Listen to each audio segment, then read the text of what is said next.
അവിശേഷമായ പോരാട്ടത്തിന്റെ രണ്ടാമത്തെ സെറ്റിന് പരിശീലനാദം മുടങ്ങിയിരിക്കുകയാണ്. തൃക്കണ്ണാപുരം ആദ്യ സെറ്റ് നഷ്ടപ്പെട്ടവരാണ്. ഇനിയും കളിയുടെ തട്ടിൽ തുടരണമെങ്കിൽ രണ്ടാമത്തെ സെറ്റിൽ തീർച്ചയായും വിജയിക്കണം. ഗിരീഷ് പുല്ലൂരെന്ന കരുത്തന് അമരക്കാരനായി ഉയർത്തിക്കൊണ്ട് റെഡ് സ്റ്റാർ തൃക്കണ്ണാപുരം.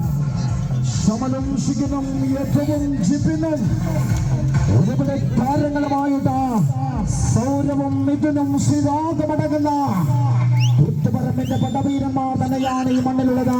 നല്ല കാൽക്കര്യത്തിന്റെയും മെയ്ക്കര്യത്തിന്റെയും മനോബലത്തിന്റെയും പിൻബലത്തിൽ ആരാലും തകർക്കപ്പെടാനാവാത്ത ആത്മവിശ്വാസം, ഒരിക്കൽ പോലും പണയം വെക്കാതെ ഏത് പ്രതിരോധത്തിന്റെ ഘട്ടത്തിലും ടീമിന്റെ നയിച്ച പടവീരന്മാർ രജിത്തേട്ടന്റെ പട്ടാളമിതാ കൂത്തുപറമ്പ് നന്ദനം കോൺക്രീറ്റിന് വേണ്ടി മറുഭാഗത്തുള്ള തൃക്കണ്ണാപുരം ആധിപത്യം നഷ്ടപ്പെട്ടുകൊണ്ടിരിക്കുകയാണ്. പരാജയത്തിന്റെ വക്കിലാണ്.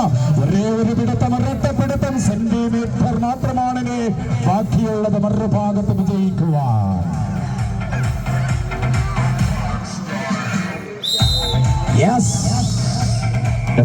രണ്ട് സെറ്റും നേടിക്കൊണ്ട് മത്സരത്തിൽ നന്ദനം കോൺക്രീറ്റ് പാച്ചാപ്പോയിൽ ടൗൺ ടീം കൂത്തുപറമ്പ് വിജയിക്കുകയാണ്.